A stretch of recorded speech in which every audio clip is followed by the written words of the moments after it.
Welcome to the Sleepy Wire Show. Today is September 11th, 2018. Week 1 of the fantasy season is behind us. So we've got a ton to talk about today. I've got George, Jason, and Jabba on the show. My name is Producer Steve. Today we're going to talk about what happened in Week 1. Did we notice anything that could lead to some fantasy value? Or maybe some trends that you might want to jump on? We're going to talk about waivers. Who are the guys that you want to target on the waiver wire this week? Maybe your team got a little banged up, you need to replace somebody, or you got to restock that bench. And finally, we'll hit the trading floor, and we're going to talk about who we're targeting and who we're selling after Week 1. So let's jump right into the show. I want to welcome George, Jason, both from Break From The Grind podcast, and Jabba. So it's like Producer Steve and all the rookies today. They gave me all the new guys. So first off, Jabba, was there any game that particularly stood out to you this week? I'd say last night's game, the Sunday night game with the Packers and the Bears. I think the Bears surprised a lot of people, especially on the road. Okay. And then the whole storyline, that was just I knew he was coming back as soon as he went down. It just felt like that. I think the Bears should have won that game. And that defense is insane. That the upgrade with Mac, and then you got Smith was out there a little bit. It looked scary, very, very scary, and I would not be surprised. Like I was wrong. I was wrong about them, and how they were using those two running backs it was very fun to watch. Like very fun to watch, and it just looked like they were going to roll the Packers over. And then as soon as he went down, it felt like a freaking movie. It's like he was coming back. You knew he was coming back. Yeah. No, there was a lot of drama. Great storyline to that game too. I'm sure, Jason. I'm sure we're going to get you to talk about the Bucs a little bit later. I'd love to talk about the Bucs. A little bit about the Packers game there. So I thought this would be the week to play against Chicago's defense. You know, Mac's only been there a short while, so you didn't know how much of the defense he knew. So you thought, okay, he'd just run to the quarterback, which he did. But he played a little bit better than you thought he would for only being there for a short time. But the Packers did what they always do. You know, they come back, they end up winning, especially against the Bears. So really great game. George, any games stick out to you? Was it the Bears-Packers game? Well, I mean, I could touch a little bit on that game. What stood out the most about me is how well Trubisky did with all the scripted plays. So almost the whole first quarter, they were running on a script. It wasn't, going with game flow or anything like that. They were set plays. They obviously had practiced these plays. They knew which order they were going in with them. And Trubisky looked absolutely phenomenal. The Bears just came out and they were on fire for the first quarter. Yeah, we're going to dig into that game.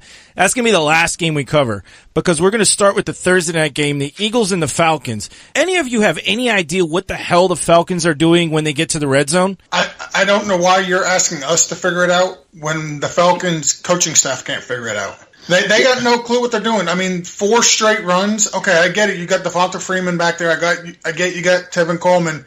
4 straight runs on first and goal, second goal, third goal, fourth and goal, and you can't get it in. Do a play-action pass. Keep the defense honest a little bit. Well, at some point, some of this falls on Matt Ryan, doesn't it? I mean, the play calls weren't great. I'd love to see a slant. I'd love to see more often, like, them throw a fade.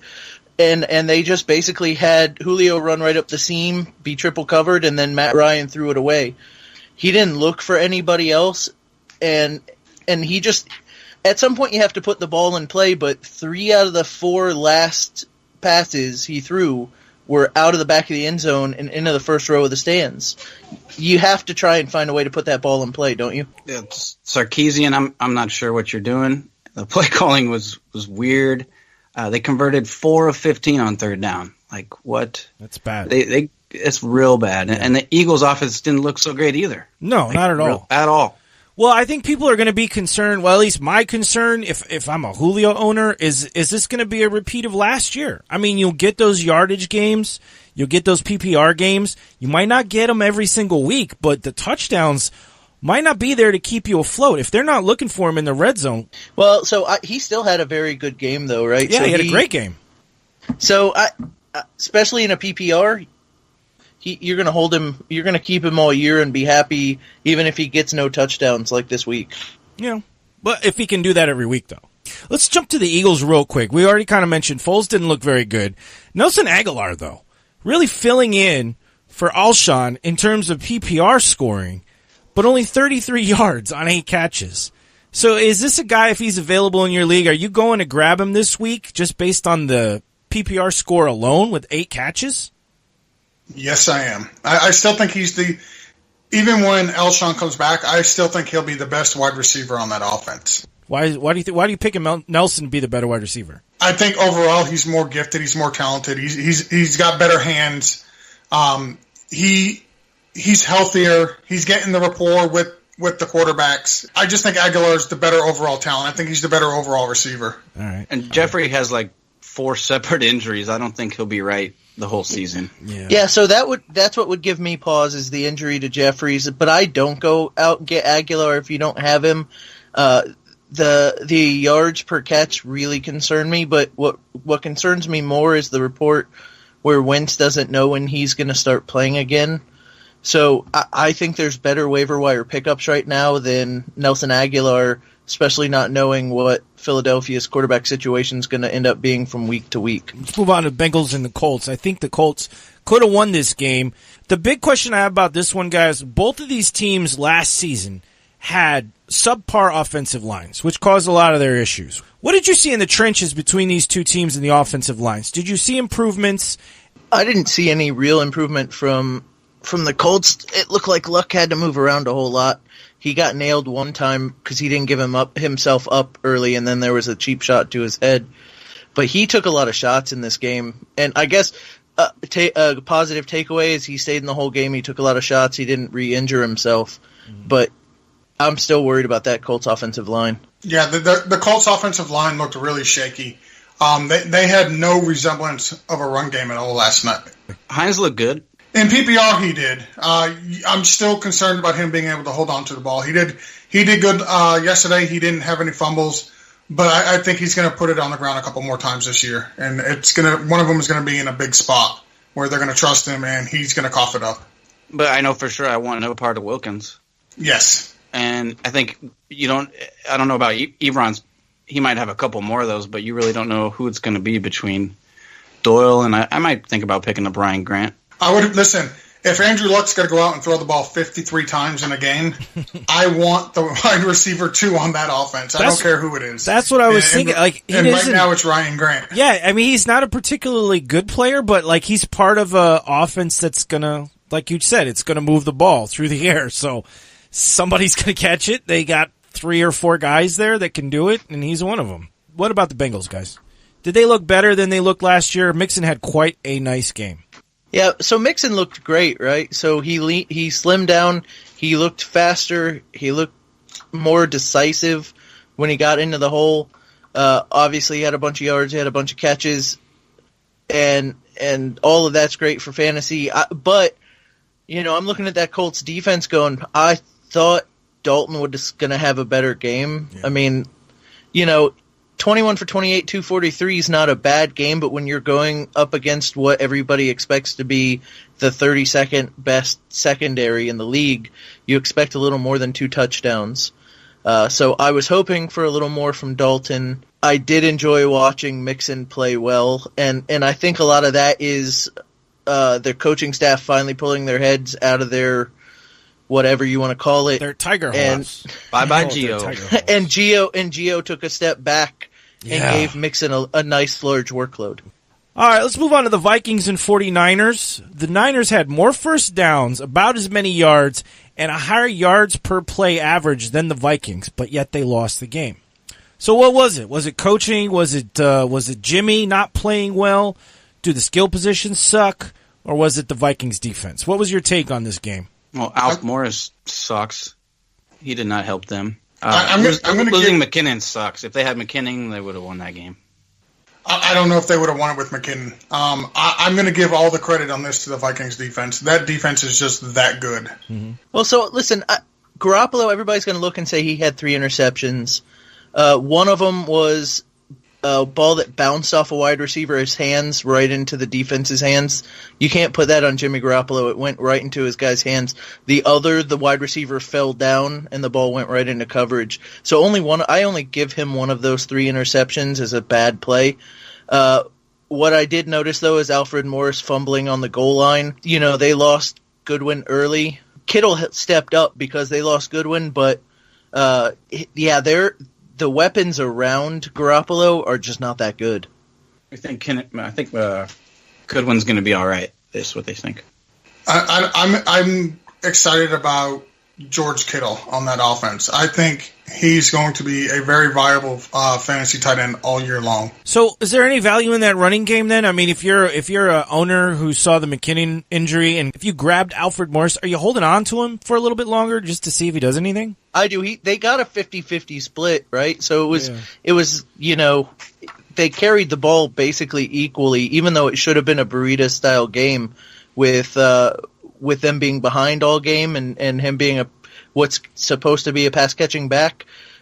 So it should have been a burrito game, but the coaching staff gave it to them equally.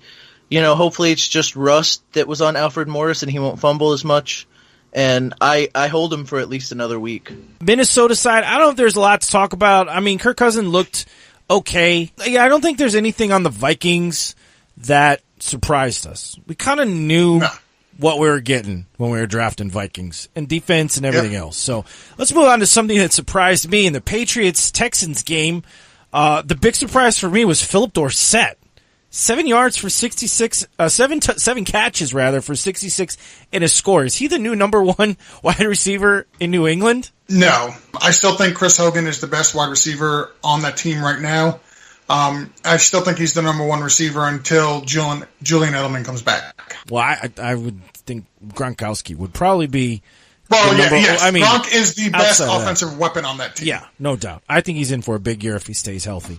That catch was pretty insane. Yeah, I don't even know how a big man. I don't get it. He's the greatest tight end in the history of the NFL. Let's just leave it at that. Yeah, agreed. So the Patriots pretty obviously game plan to take DeAndre Hopkins out of the game. For most of the game he was out, and then he got most of his stats in the second half. Unfortunately, a pretty good PPR stats, so I don't think anyone's jumping to trade him yet. But let's talk about Deshaun Watson. So not a great game stat-wise, but it kind of looked like Bill O'Brien was letting Deshaun Watson make decisions. He didn't always make the best decisions, but he was letting him make his own decisions sometimes. And for a guy with that skill set, I think against less of a football genius in Belichick, if he's not playing Belichick and he's not playing the Patriots defense, and his number 1 weapon is not completely eliminated from his possibilities, is this a trade target, guys? Do you punish someone now and say, look, you spent a 5th or a 6th round draft pick on Watson and look what he got you week 1? If you can do it, I would do it. I mean, you got to look at the game. They played the Patriots. The Patriots have had all offseason to scheme and game plan for this one game. Yeah, so they had nobody opposite of DeAndre Hopkins. So I'm not that surprised that Watson had a bad week. I was not happy with him at his ADP. I would love to target him, but I think people drafted him too high to give up on him so quickly. I think if he has another bad week, then he's a good target because I think he does get it back. This is his first game back after an injury. Maybe he's unsure on his legs a little bit. That offensive line didn't do him any favors. His running game was not bad this week, but the one thing I'll say is if you are a DeAndre Hopkins owner and a first-time DeAndre Hopkins owner, you will panic every first half. You'll have 3 quarters. You'll have 1 catch for 7 yards, and you will be freaking out every game. Yeah. And then by the 4th quarter, he's got 9 catches for 70-something yards and a touchdown, and you're happy. He didn't get the touchdown this week, but relax a little bit on watching the games when you're looking at DeAndre Hopkins' stats. Right. Yeah, he's definitely a second-half player. Job, I want to ask you, how did you think Lamar Miller looked? Final stat line looks pretty good. What do you think? He's going to keep his job if Donta Foreman comes back? That's too hard to say. We don't know. He did look pretty good against the Patriots. but so did Alfred Blue. Like I don't think it's going to be. And it depends on when Foreman comes back. We won't know that for a while. But Miller looked a lot better than I thought he would. Mobile quarterbacks help the running backs the most. And I think that tremendously helps Lamar Miller is having that mobile quarterback. Listen, I've got no faith in Foreman coming back and taking this job from him. I don't trust Foreman's Achilles injury. History has shown we've never had somebody come back from an Achilles injury and be as effective as they were before the injury took place. I think he's a much better talent. We haven't seen a player of his caliber go down with that, so we don't. People have come back. They just weren't. We haven't. Well, listen, when Jimmy Graham was all world, he went down with the Achilles tendon injury. Hadn't been the same since. But Jimmy Graham was a little bit older when he did it. Foreman's still like 20. He's in his and one of the things you lose with this injury is your burst. And being a running back, you need that burst a lot more than the tight end. That wasn't his game though. He's a plower, big dude. I think he'll be okay. He's on the pup for 6 weeks. Yeah, he can't come back till at least week 6. Yeah, week 6. I think he was on track. They said he was ahead of track actually, but I haven't heard anything since the off season actually. I guess if you got an IR spot, he's one of the guys that's eligible to throw in there. If he's floating around on waivers, unlikely that he is, but I don't know. 2 teams that I think are hampered by their quarterbacks, the Jaguars and the Giants. Jaguars pulled this one out 20-15, but did you guys see anything on the Jaguars that made you particularly excited or not excited? No, it's kind of a blah team. I don't know if I want a lot of fantasy capital from this team at all. I wouldn't mind grabbing up T.J. Yeldon if he's out. If you can't get anybody else, T.J. Yeldon is not a bad pickup. Because Fournette's okay, but I just don't see him the way he plays and his history. I don't see him holding up the whole year, and Yeldon's not too bad when he steps in there. So I drafted Yeldon late in a lot of my leagues, just knowing Fournette's injury history. The problem with Fournette's injuries, he doesn't miss the start. He misses halfway through games. So you're kind of betting on whether or not Fournette will have a nagging injury during a game and Yeldon will get a lot of carries. I do like Yeldon. Like I said, I drafted him in a lot of leagues. I think he has some potential even if Fournette's there because he does come in a lot on third downs. But there's not a lot else there that I want from the Jaguars at all. If any of the receivers there, I would take Keelan Cole. Great debut game for Saquon Barkley. He was making stuff happen when the situation was falling apart around him. He was breaking tackles. He was outrunning defenders. He was doing stuff when the world around him was collapsing, when his offensive line wasn't getting things done for him. That's what an elite running back looks like. I really like this guy's potential for this year. I think he's the best obviously he's the best running back that came out this year. I was taking him as my number 5 overall running back in fantasy this year. I wouldn't be surprised if he finishes number 5. Well, so what I saw was a guy who had a rough stat line and then he hit a 68-yard home run. And it's not a knock on what Barkley was doing because you're right. Like he was getting hit in the backfield and lunging for a couple yards and not taking a loss. He was having a rough time of it against the Jags, who are a really good defense. And then he hit that 68-yard home run rush. But you can see the flash with him there, and thank God he doesn't play the Jaguars every week. Right? Yeah, I think he's going to be fine. Okay, I'd love to see him on almost any other team, though, because that O-line is it could be the worst in the league. And it could get him. Yeah. It's going to get him. It might get him hurt. I know he's a big guy, but they're so bad that I feel that's what's holding them back. That was their issue last year too. I mean, it was the O-line, which in turn led to quarterback play. Plus, the injuries last year were killing them. So and Ben McAdoo and Ben McAdoo. But I'm going to hold off judgment on this line for at least the first 3 weeks of the season. To be fair, I think we got to give it a couple of weeks. Fair enough. All right. I can live with that. Oh, wow. The Ravens 47, the Bills 3. So I've got some fun Bills stats from this game. I bet you guys didn't know 2 minutes into the second quarter, the Ravens had 11 first downs, where the Bills had only 10 yards of offense at the same time. And prior to halftime, Joe Flacco had 23 completions, while Nathan Peterman had just 17 passing yards. So it's just drop all your bills. Just go ahead, drop them. That's my question. Is there any value in the Bills at all? I mean, McCoy was the only guy I think we were telling people to draft. Maybe really late Benjamin for a flyer, but that O-line looks bad. The quarterback play is a mess. Do you want any part of the Bills at all? Is that the worst team in the NFL? I'm this okay year? with McCoy. Okay. I'm not going to cut Kelvin Benjamin. I will have him on my bench, and it's like one of those glass things you see on the wall that says break in case of emergency. Okay. So the only time I'm playing him is if I got like 3 players on a bye and 2 injuries, and I need a starting wide receiver. Yeah, Baltimore will not look like that again this entire season, guaranteed. Yeah. And as far as the quarterbacks, like I think it will get better because Allen, anybody's better than Peterman. That was just, I actually feel bad for that man. I really do. His career's over pretty much. Yeah, the 2 starts they gave him was against the Chargers last year and the Ravens this year. And I just want to know, what did Peterman do to that Bills coaching staff for that? So you're saying that was the best game of the Ravens. Are you selling any of your Ravens players if you drafted them? Collins didn't have a very good game. No. But they kind of didn't give it to him, and then Dixon got hurt. I'm not sure why they were giving him so many carries, though. Well, I think it was game script. They were just so far ahead. Didn't really matter, why. So this is going to go into my buy low because I am going to talk about. Well, I do think Alex Collins is a decent buy low this week, only because 7 carries, but they were already up by 24 points or something by the time he had 7 carries. Why put him in to get hurt against a Buffalo team who can't manage to get more than 20 yards and a half on in passing? Pull your guy out. Makes sense, since the guy that they put in did get hurt.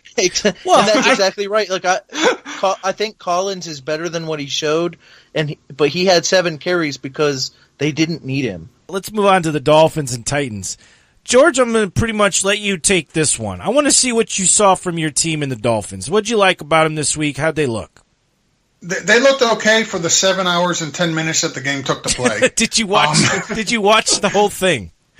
I didn't. I could not watch the whole thing. It was too long. I was impressed with Tannehill's completion percentage was impressive. He all short passes. He had a couple long touchdowns, one to Kenny Stills, but 20 of 28 for 230. I can't complain about that. 2 touchdowns, 2 picks. That's what you're going to get from Tannehill. He's going to throw you interceptions. He's going to throw you touchdowns. He's an average quarterback. He's not going to go out and throw for 350, 400 yards on any given week. It's just not going to happen. They wanted to establish the run game. And I had been saying all off season, Frank Gore is going to be a factor. We're not going to see much of Kalen Ballage. He's nothing but depth. And it's exactly how it played out through this game. Kenyon Drake was the starter. He was outgained by Frank Gore, though. I think most of the sleeper wire guys were Stills fans, right? Yeah. There should be a lot of people who are Stills fans. Stills is their best wide receiver. Yep. He looked great. He was awesome. 4 catches, 106 yards, 2 touchdowns. You cannot complain about that. He's not going to give you that stat line every week, but you could put him in, and he won't cost you the week, but he could absolutely win you the week. For his value, where'd you get it? Where do we get it? You get him way back there. Oh, yeah, 10th, 11th, 12th round sometimes. So, I liked what I seen from Miami. Their defense is not that good. I think they will get better as the year goes on. But I said at the beginning of the year, I think they can go 8-8, and I won't be surprised if that's where they finish. Thank you for your Dolphins input. You kept it pretty fair and non-biased. I appreciate that. I try not to be biased. I know my team's not that good. I appreciate that. The Titans, though. Mariota with the elbow injury. Now, it seems like this is a thing with him always getting hurt. It's a trend. It's not good. He's been injured every season so far in his career. Do we know for sure if Delaney Walker's done for the season, or is that just the feeling so far? No, he is done for the season. Pretty sure, yeah. Schefter said he's done. I don't know what to do with the players on this team. If we're hurt quarterback and we're hurt at tight end, what do you do with the rest of the offensive players on the Titans? You bench them. It's ugly. You try to sell him if you can get something for him. If you can't, bench him.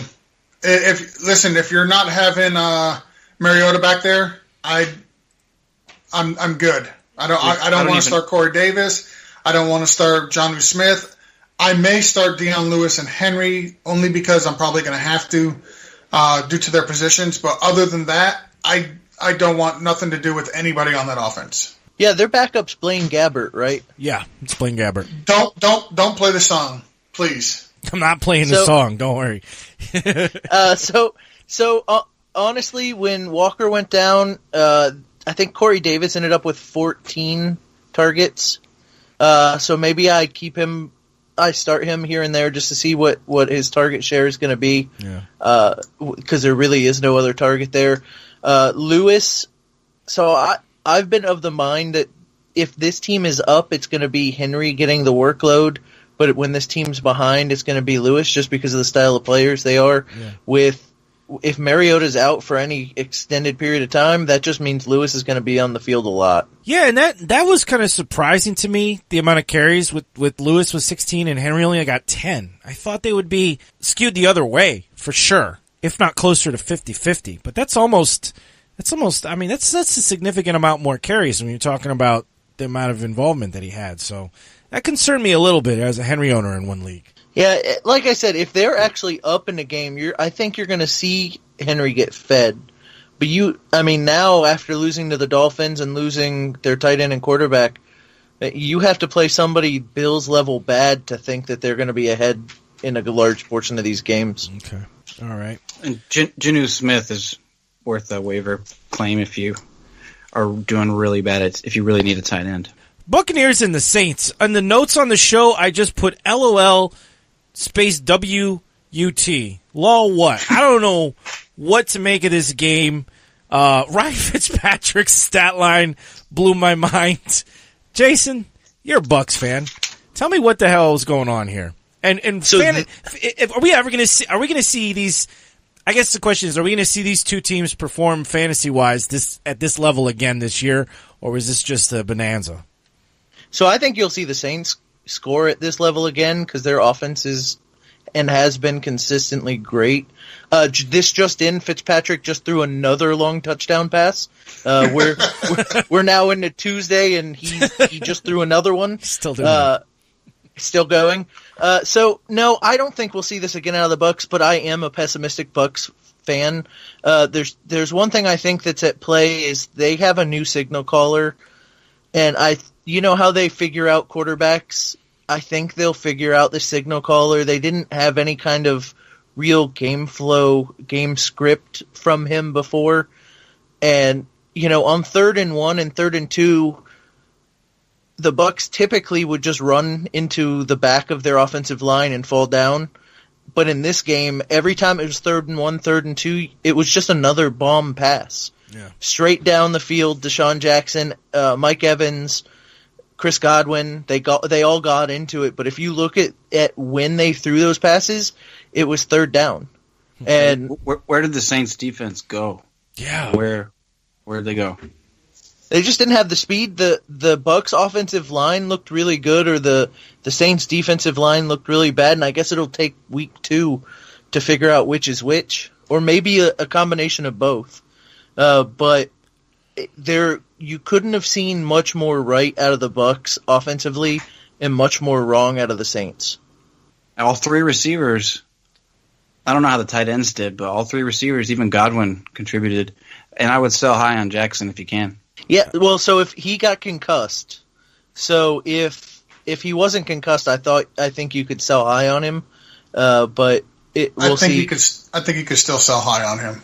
So the one funny thing I saw out of this, and it came out years ago before he joined the Jets, but if you go Google right now, Ryan Griffith life cycle, it basically goes like this: sign is the backup, starter gets hurt, come into play great, get paid, suck, get cut, sign up as a backup. And this is his 7th team, and he's done it all 7 times. Well, you talk about Fitzpatrick, right? Fitzpatrick. All right, you said Ryan Griffin. Yep. Okay. Yeah. Oh. Yeah, that is his life cycle. You're right. Brock Osweiler tried to make that his life cycle too, but didn't pan out quite the same. He stopped it stuck way too many he got times. stuck. He got stuck on suck. He still got that. He still got a massive check. Listen, it helps ease your fears if you're a Mike Evans owner. Oh, definitely. Yeah. It makes you want to go pick up guys like Godwin. It makes you want to pick up guys like Jackson, because most leagues he's not owned, or he wasn't. Yeah. What I liked most about this game for Mike Evans was the yards after catch. He had one; it was a perfect throw, and he took it 50 yards for a touchdown. Any concerns about the run game in Tampa Bay with Ronald Jones II? I mean, it was kind of a surprise to see him inactive, wasn't it? No, he's just not ready. He's not ready. Yeah, I think I'd love to see him behind the starting offensive line, because we haven't truly seen that yet. Right. And if you looked at him in the preseason, I think the stat was he was getting hit in an average of like 2 yards behind the line of scrimmage every time he touched the ball. Mm-hmm. But he didn't help himself by falling down when a warm breeze hit him. So I'm not surprised to see him sit this early in the season. I do think we'll see him later in the season. And Barber looked really good in the first half, but the pass was working so well, they just basically stopped running. Okay. Yeah. Right. And they gave Barber opportunities too. I mean, he ran the ball 19 times. Yeah, great workload for him. So hang on to him if you got him. Yep. He will get work. Steelers and Browns. I don't know what to say. I mean, the Browns are officially out of their losing streak, I guess. But the Browns did not lose. They didn't lose, but the big concern for me is the Bud Light promotion where they had the refrigerators all over Cleveland that would automatically open when the Browns win are still locked. And there were probably Cleveland fans surrounding them close to the end of that game thinking, we might actually get free beer today. And it ended when their kicker came on the field for that field goal attempt with 9 seconds left in the game. You knew Cleveland was about ready to act like they just won the NBA championship again, and then in typical Cleveland fashion, it got blocked. Did you see the stands? They were losing it. They were going crazy. Yeah. I would have loved to have been at that game. I don't care about the weather. I don't care that. I imagine what it would have been like to be in that crowd for that game. And I imagine it was insane. Oh, my God. This is literally the most Browns way to break a losing streak. It's the Brownsiest thing ever. It's tying to break your losing streak is the most Browns thing you could possibly ever do. Especially dark brown. Especially after your defense played so damn well and you were in the game against a division rival. Just a tie. We got a tie. I wish they would do Hard Knocks and extend it into the first two weeks of the season, just because I would love to see the Browns locker room after this game. What do you? No doubt. So there was a shirt online that you could buy right now if you're a Browns fan. It says undefeated and it has 0-0-1. That's brilliant. Tyrod didn't look too great, but he had that one run that showed you. I mean, he's got a gamer kind of attitude that they need there. Yeah. I think this game's really hard to judge fantasy-wise. I mean, obviously, with the weather and the wind, it's hard to tell. But, I mean, Connor looked absolutely amazing. Makes you want to say Le'Veon Bell, who Juju Smith-Schuster went for over 100 even in a monsoon. Yeah. And Landry had a good game, too. I mean, people were talking about maybe bench Landry because of the weather, but he played well, too. And did pretty well. No, and all the skill position players, for the most part, in this game, other than Big Ben, they were serviceable. They didn't cost you the week. Josh Gordon, if you started him, he got you a touchdown. Mm-hmm. You started AB, regardless of the weather, he got you a touchdown. Jarvis Landry went up over 100 yards. Juju went over 100 yards. The running backs played pretty good. Mm-hmm. Connor was phenomenal.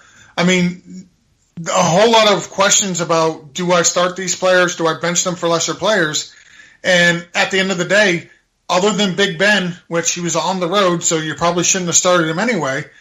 Those players did not cost you the game today or this week. Not at all. Fine. Well, this just in. Next week they play the Saints. Start in New Orleans. Start your Browns. Fitzpatrick might still be in there throwing touchdowns, though. Dude, He's warming up in New Orleans. what if Cleveland traded for Fitzpatrick this week just to start him again? Fitzpatrick looks over at Tyrod and goes, "No, dude, I got this." Wow. Hey, but I don't know about Winston. It's a damn good question to. If he continues this, if Fitzpatrick keeps his, he's got this weird. It's the Fitz magic. It's like a thing. Yeah. He just looks freaking like literally elite sometimes. He was amazing. We got 2 more weeks of him, right? It's 3 weeks of his magic? Okay. Yeah, he comes back week 4. Okay. He had 36 yards on the ground. He was like running all over the place. It was really weird. You see that run he had for the touchdown where he just plowed over the linebacker? He that had was impressive. 12 carries on the ground. Fitzpatrick. Yep. That's awesome. why I said I have no idea what to say about that game. It was a weird one. Panthers and Cowboys. Panthers got pretty banged up in this game. Greg Olsen leveled a little foot injury. Luke Kuechly with a leg injury. Right tackle Darrell Williams was carted off. I think there's better days ahead for the Panthers. I think they're well coached. I think they're a good team. They got strengths in all positions. I expected them to put up more points, though. Any concerns about the Panthers? What did you guys see that you liked and what you didn't like? I liked the way that they were allowing McCaffrey to run between the tackles. He only had the 10 carries. The Dallas Cowboys defense is pretty good. At least their run defense is. Yeah, they improved. Definitely improved. They were very impressive. I was surprised watching this game how good that defense actually was. It was a defensive battle in my opinion between these two teams. There wasn't a whole lot of offense on either side of the ball. Cole Beasley. I think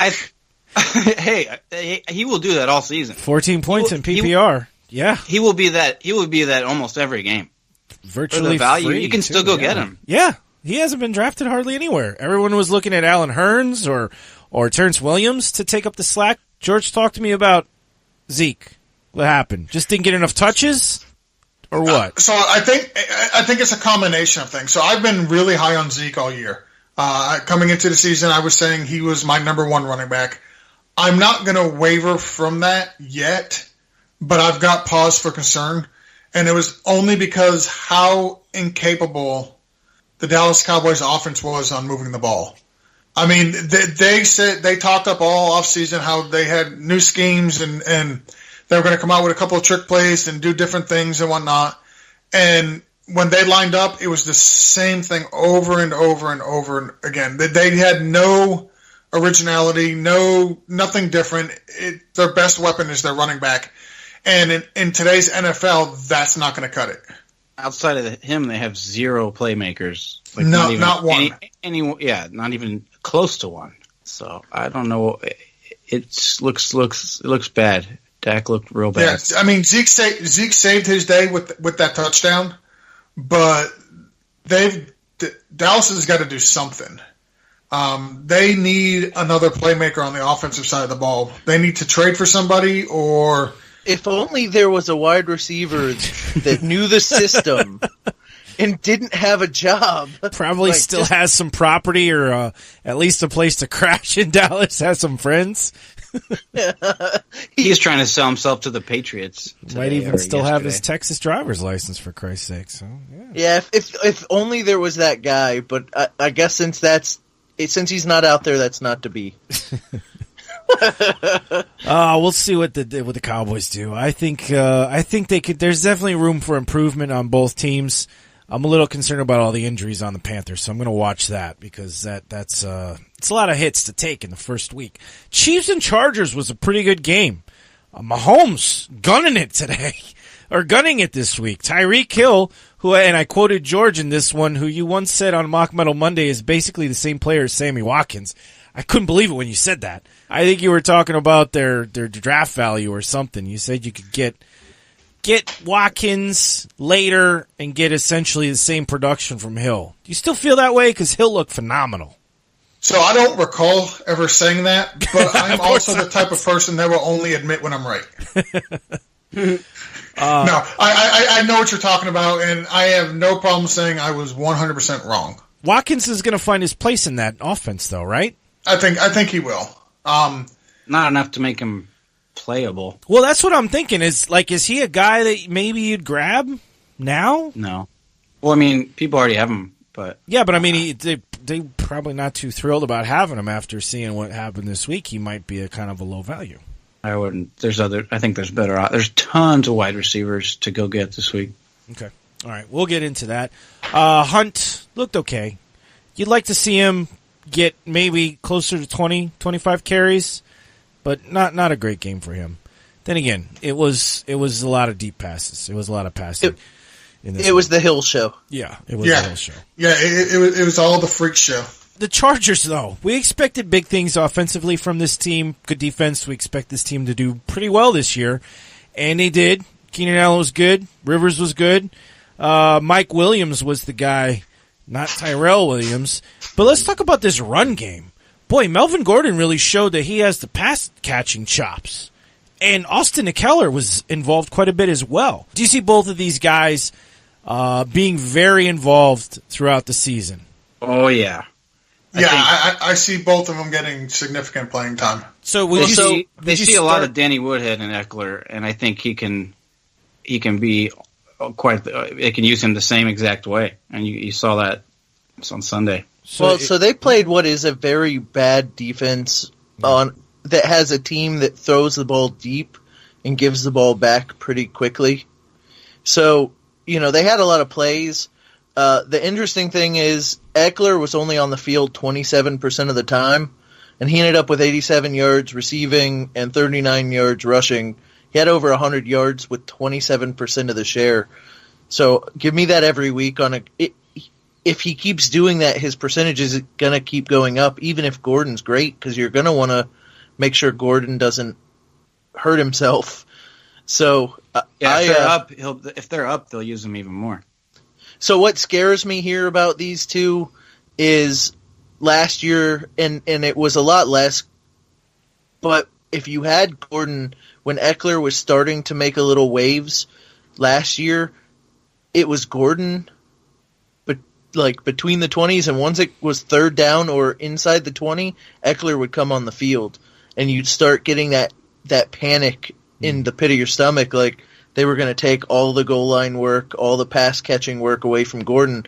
And I think Gordon came in this week, 9 receptions, 102 yards, and says, "You're not taking anything away from me." Yeah.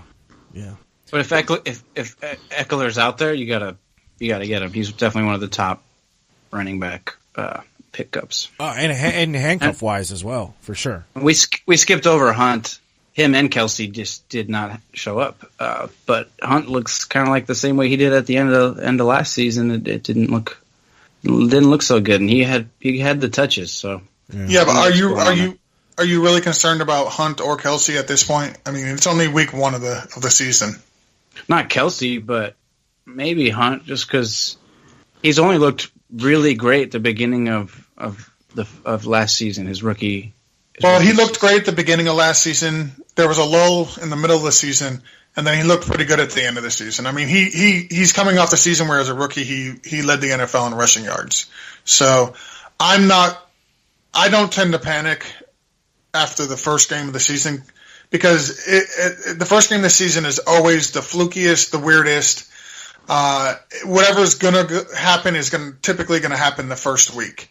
I think they get back on track next week. I just think the game script worked against Kareem Hunt for this game. Well, no, I'm glad you brought that up, though, Jabba, because, I mean, in the same breath you say that week 1 is the flukiest week, George, this is also the greatest week to pull off amazing trades, because you can point to these guys and look, you wasted a first-round draft pick on Kareem Hunt. He didn't do anything. They got Le'Veon, or maybe they drafted McKinnon early, and he's out. They got hit with both of those guys. Now they can't use them. They're looking for running backs.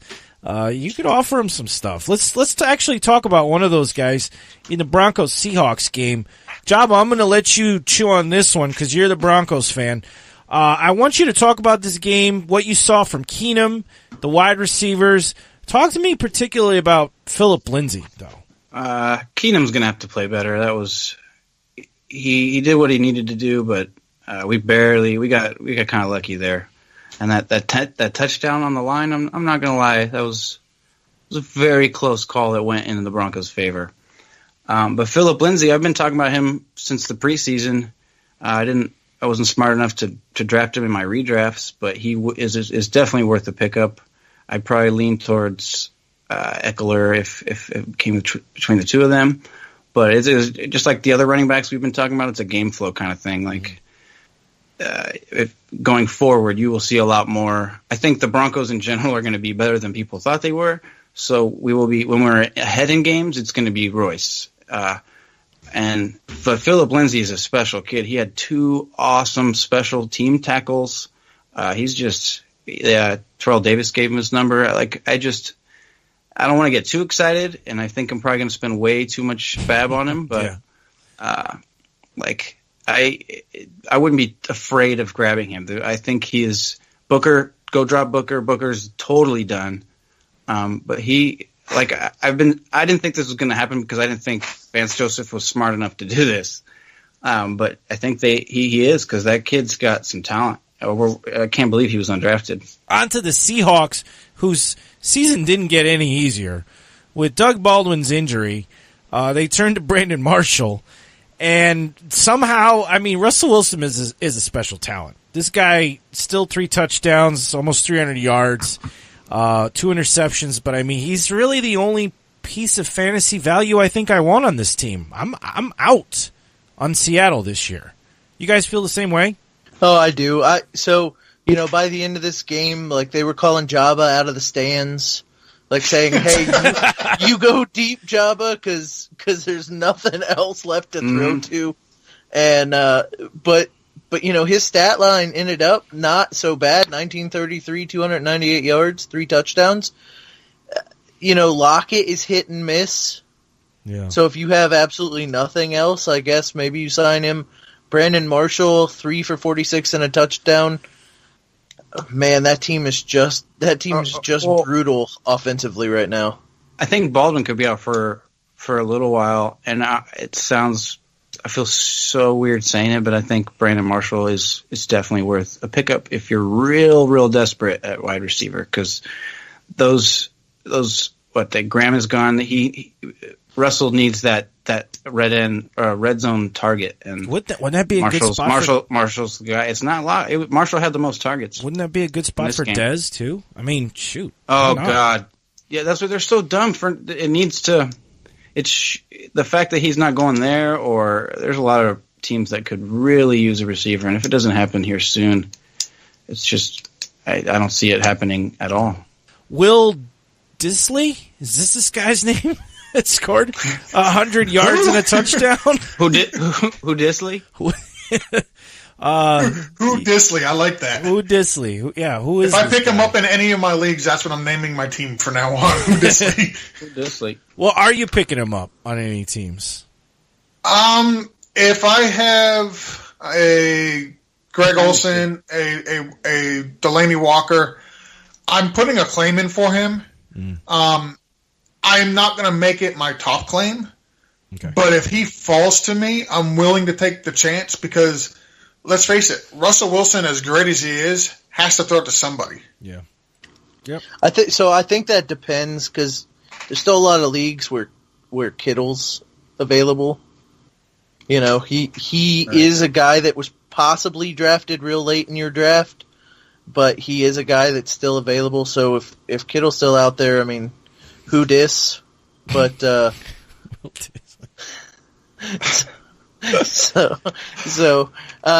and you're just worried that it's a 1 week fluke with Disley. That's a little what I'm concerned too. I'm not sure he's worth the ad. So Adrian Peterson had a terrific game. 96 yards, 26 carries, great workload, 2 catches for 70 yards, great stat. Chris Thompson, huge game. PPR-wise? Sell high. So you're saying sell high on both or one or the other? Both. Really? No, Why? no. Stop. Maybe not Chris Thompson because you probably won't get anything for him, but no, don't sell high in Adrian Peterson yet. Oh yeah, there's no way he's going to make it very long at all. Do you know who they play next? They play the Colts. Play Adrian Peterson against the Colts, then you sell him. Then sell high. Yeah, okay. Yes. Okay. Do that. All right. And listen, Chris Thompson, he's not going to do this again where he... Well, okay, I won't say he won't do this again. Chris Thompson's fantasy relevant week after week as long as he's healthy. So, yeah, he had a great game against what is an awful, awful team.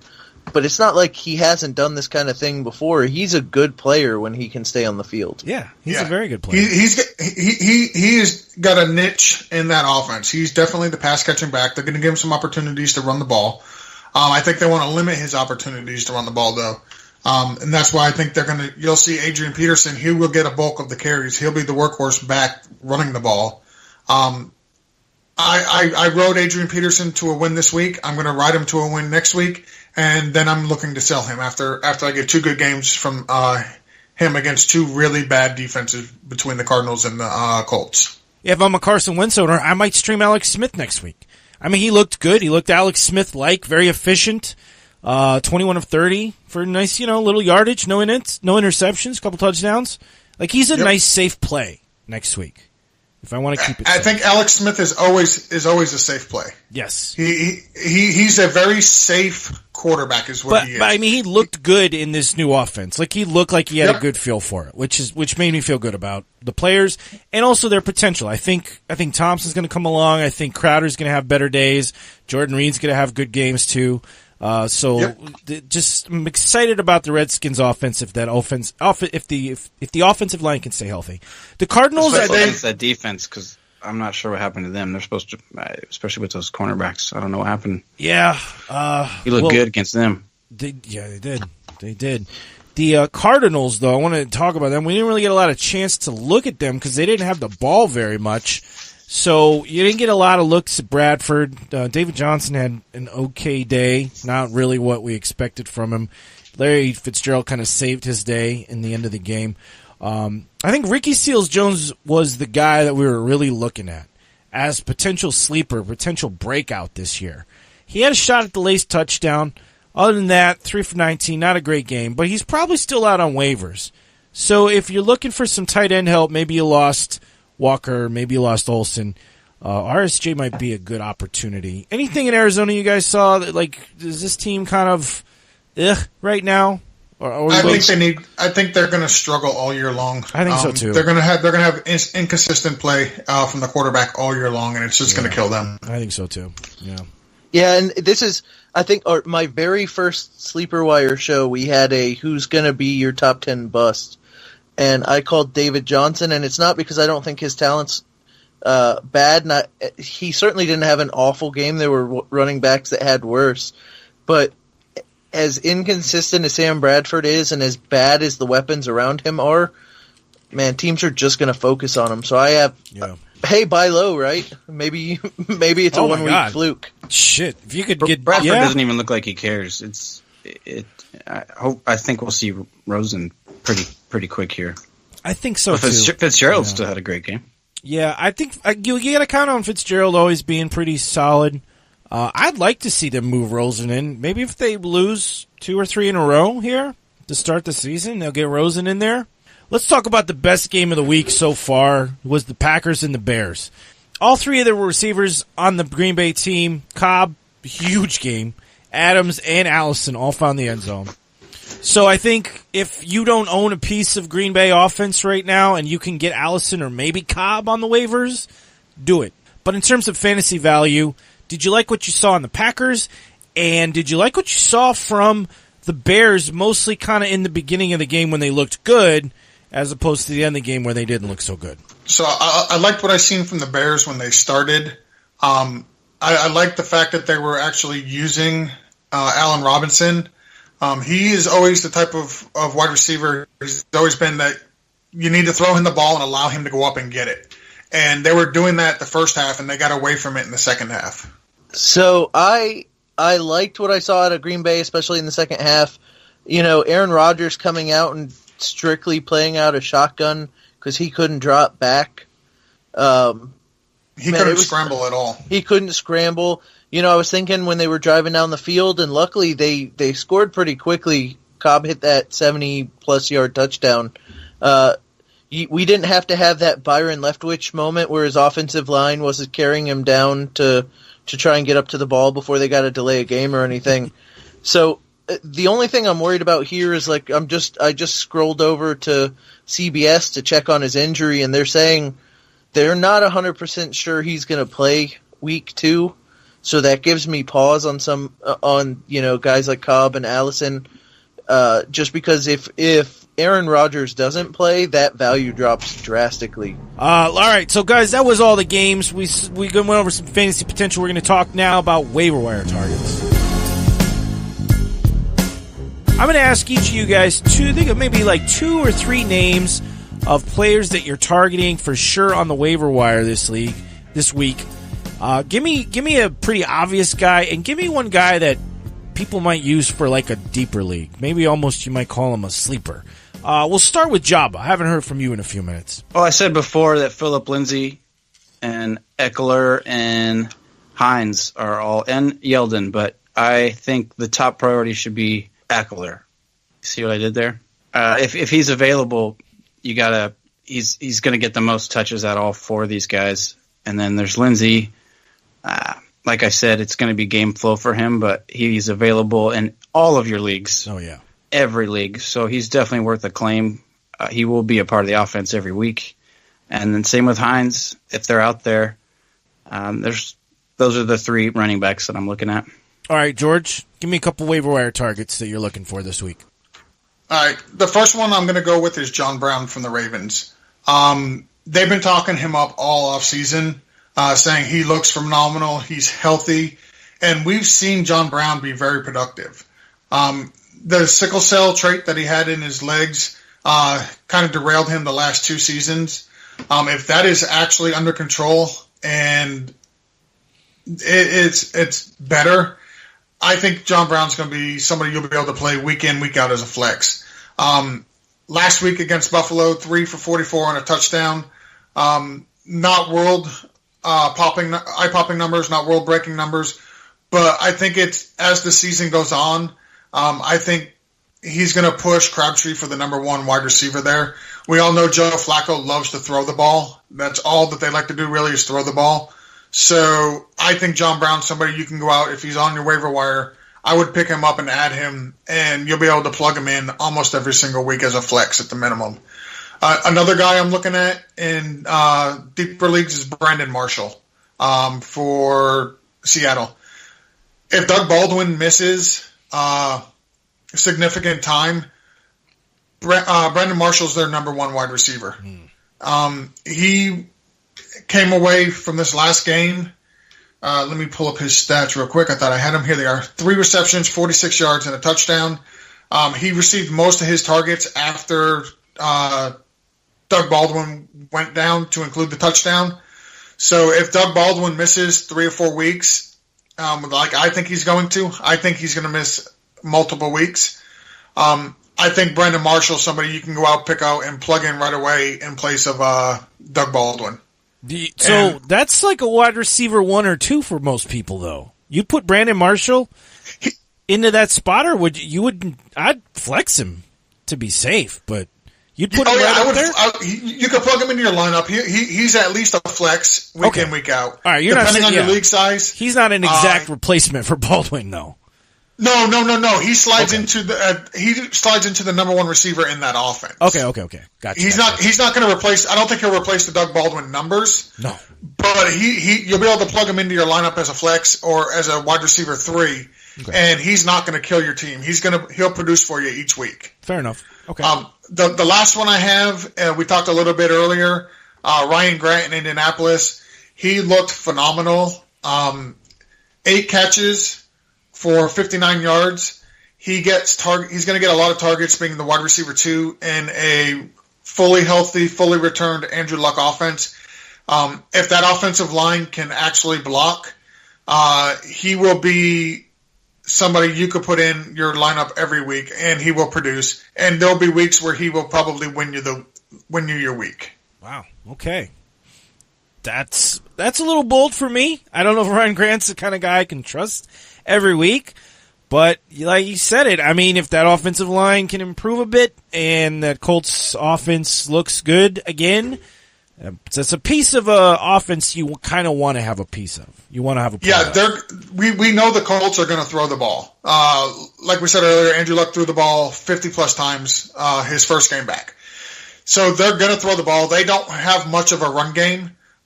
We expect it to get better when Marlon Mack comes back. But as we've seen, Marlon Mack doesn't tend to stay healthy. So if he can't stay healthy and they have to rely on the arbitrage that they have in that backfield right now between Wilkins and Naheem Hines, they're going to throw the ball, and they're going to throw the ball a lot. And I will be more than happy to carry the wide receiver 2 in an Andrew Luck-led offense. Okay. All right, Jason, you're up. Who are you targeting on the waiver wires this week? Well, so the obvious one to me is Geronimo Allison, right? He's available in something like 80% of the leagues out there. So he was on the field 70% of the snaps. He had 8 targets, 5 catches, 69 yards, and a touchdown. So he's my obvious one. A lot of the guys have already been mentioned, so I'm going to go deep, and I'm going to say Bruce Ellington. 4 catches for 37 yards, but with Fuller out, he had 8 targets this week himself. So if we think Deshaun Watson's going to get right and Fuller's going to continue to be out, I would say take a shot at Bruce Ellington. I talked earlier about TJ Yeldon. I do think he has relevance, especially if you're the Fournette owner. You need to go snap up Yeldon. I think he's the kind of guy who has fantasy relevance week to week only because he's going to be their third down back when they've got decent down and distance. So I wouldn't mind you grabbing TJ Yeldon this week either. All right. Great stuff, guys. Let's head over to the trading floor right now. We're going to talk about value lows and value highs, and who we're targeting and who we're selling. So let's start with Jason this time.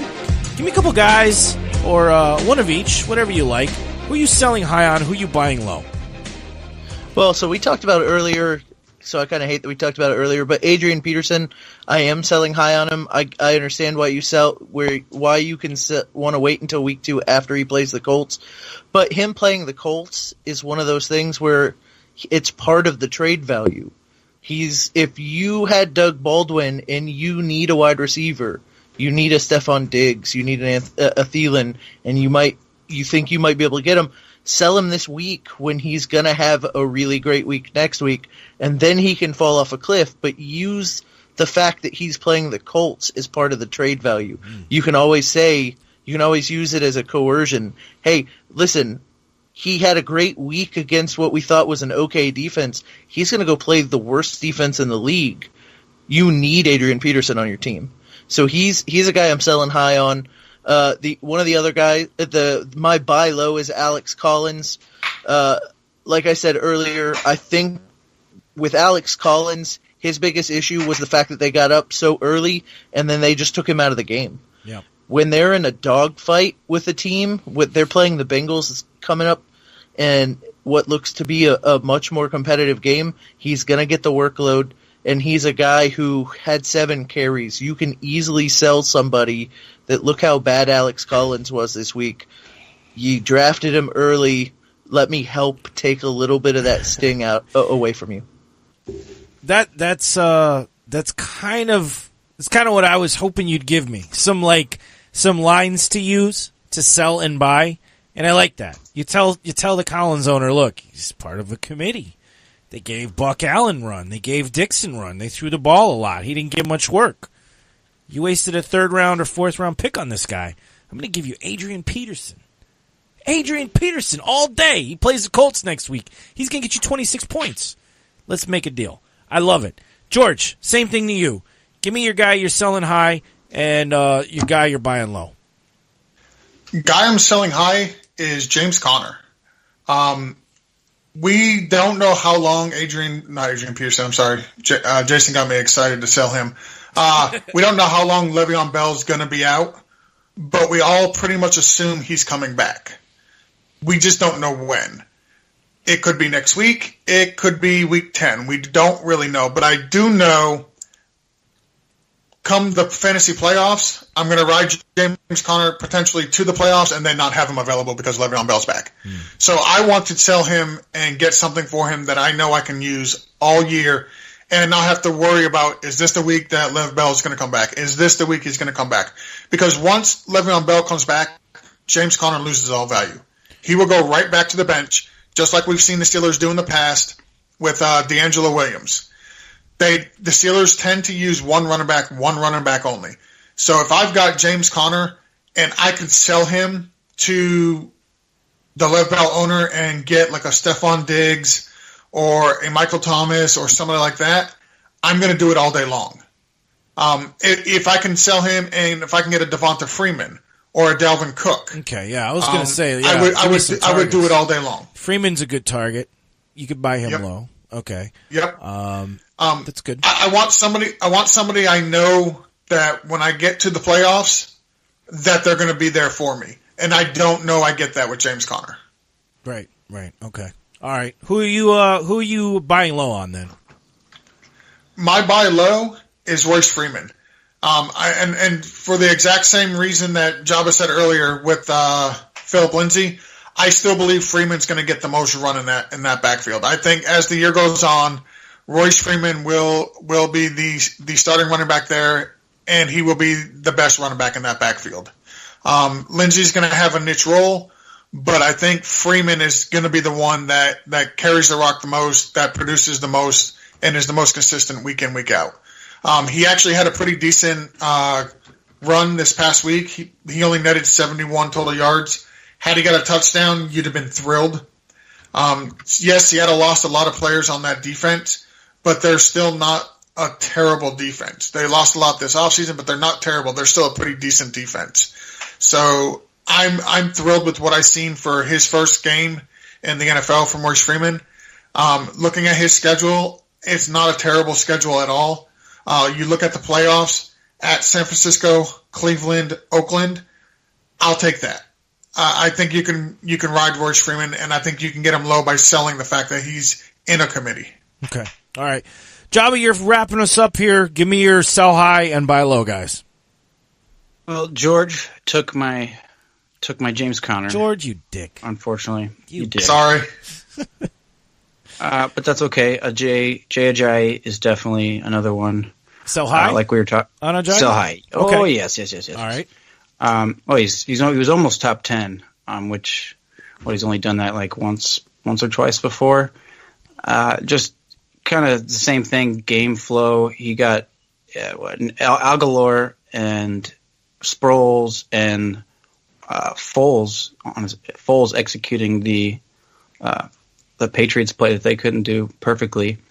But they're the ones that got the ball down the field, and Ajayi just marched it in a couple times. He had tons of carries and couldn't do much with it. Ajayi did not look that great at all. People were freaking out in the first half.